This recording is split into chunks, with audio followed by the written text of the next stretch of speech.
Sawa, kwa majina naitwa Jedida Waithera, nafanya na herbs. Tunaenda chini sana juu ya hii janga imetokea ya corona. Before COVID-19 job yetu ilikuwa inaenda vizuri sana, cause transport ilikuwa cheap, kufanya kazi tulikuwa tunalipo vizuri. But after corona kutokea, job imeenda chini. Kwa saa hii juu kazi imerudi, tunapata faida juu tunapata penye mtu ataamka aende akatafute his or her daily bread. Na tunafurahia, kwa upande wangu ninafurahia juu biashara imeanza kurudi vizuri na ninapata my daily bread. Na wenzangu wenye tunakuja nao bado hata wao wanafaidika. So ninaona ni vizuri hivyo kazi imerudi. Na tutajaribu kukeep social distance ndivyo hii job yetu iendelee. Kwa jina ninaitwa Godfrey Getheji Washira, manager wa Itimo Worldwide. Natagu mwezi wa 3 corona imeaffect hii kazi, na kusema ukweli kutoka mwezi huo mpaka wa leo kazi imekuwa chini zaidi, na tunajaribu kuwa venye tunaweza inuka. Kazi saa hizi sio mbaya sana kama mwezi wa 3. Soko saa hizi sio mbaya vile juu imeanza kufunguka pole pole. So tunaomba Mungu kama hii janga la ugonjwa ligerudi chini, in fact kazi ingekuwa mzuri kama beleni. By March, by the way tulikuwa tuko chini zaidi upande ya kazi, na wakati huo tulikuwa na watu 35 wafanyi kazi. But now siku hiyo ya March tulikuwa 35, tukawapunguza mpaka tukawa watu 5. Kazi imeanza kuinuka, na kuinuka kwa kazi ni kuoneshana hata wafanyikazi tumeanza kuongeza pole. Na tunaendelea tu, na tunaona hata saa hii tuko na seedlings na tunataka already kusiweka kwa shamba. Saa hii niko na wafanyikazi kama 10-20. Wakati huo wa March tulikuwa tuna harvest, tunakatia chini sababu hata soko hakukua na tungefanya lolote. So tulikuwa tuna harvest yote, tunakatia chini. Basil, thyme, chives, hizo vitu zote za greenhouse. Hakuna mahali tulikuwa tunapeleka juu soko na ilikuwa chini kabisa. Na sasa soko already saa hii imerudi. Kwa hivyo tutaendelea kama kawaida na tutaona mafanikio kulingana na kazi yetu. Okay, my name is Ruth Munyoro. I'm an exporter and also I'm specialist in herbs. Market haijakuwa mzuri sababu ya this pandemic ambayo imetupata, but I want to encourage farmers now to go back to farming because as you can see, market is back. It is not it is unlike before when we used to waste our produce. For now, even we are not even meeting the demand. These herbs zinakuwa in different regions.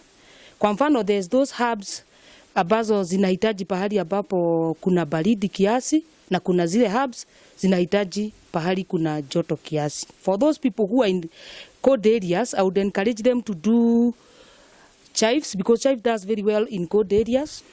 Kuna pia crops zingine kama thyme, crop kama rosemary, hali ambapo kuna joto mingi, sababu we call them hard crops. Na wazungu wanapenda hizo crops sababu ya hiyo ugumu yake. Hiyo ukikula unasikia hiyo ugumu ya hiyo product. If you go to Russia or Italy, because of something we call age bracket, you will find they are taking a lot of thyme and a lot of rosemary. Reason being, those two products, research ambayo imefanyika ni ya kwamba zinasaidia sana kwa watu wale wazee in gaining back their memory. So utakuta if you are growing vitu kama rosemary ama thyme, most of that market you will find it in Russia or Italy. There's also other fresh herbs like coriander, dill, basil. Most of them will go to Netherlands, some are all France, or somewhere we call UK. In Europe, sometimes they do experience something we call winter. They grow nothing at their area, so they tend to shift to come to get some of the product from Kenya. And that winter starts from October all the way to March next year. So that's when I advise the farmers to put all their effort, and they should increase their volume during that time because the demand will be high. When we approach April, farmers, there is those crops that you should raise volume. Crops like chives.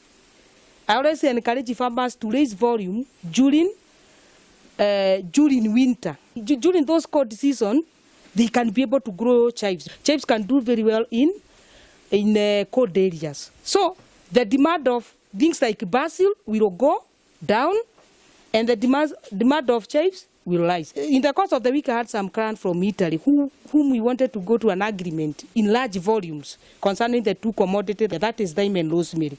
But that agreement collapsed. Reason being, they shifted to Egypt. Because when you go to Egypt, their freight charges or the transport charges, it's very low compared to Kenya charges as per now. I don't blame Kenya because, for as you know now, there is no freight, so we are just using cargo freight. You will find our market in Italy and Russia is affected because we don't have cargo freight that goes to those destinations. There before we used to rely on passengers freight. Now, since as you know, the government has banned the international flight, so there is no passengers flight that going to those countries anymore. You will find in that ad, clients telling us that they want the crops, but we don't have any means to take the crops to them or the products to them. Now we are opted to sell to UK and Netherlands, where we have the cargo freight as per now. Most of these products that you are seeing here, when we sell to those European countries, they go and do something we call additional value. All others will use in making of certain drugs or certain medicine to various diseases. I would advise farmers also to embrace this way of taking herbs, because kama tunatuma hizi products zikienda huko ng'ambo ndio wanatumia kutengeneza dawa alafu wanatuuzia na bei ghali. What if we embrace this product we kule as a whole crop? It will be with a lot of benefit to us, because like a crop like basil, it has been known of even in Kenya, some of the clients who are suffering from cancer, they are advised to feed on basil. So you will find when we export basil, most of the drugs that some of the cancer patients are taking, they are made of basil. Let us not all just export the product, but you are not consuming them. For example, if you take mint, most of these patients with diabetes, if you happen to take mint every day, you will find most of those patients since that meat have been so helpful to them, and also in high blood pressure. Because if we grow these herbs, we have to export them, because locally people have not get the benefit of consuming them locally. During this pandemic time, they're in high demand. As we speak, we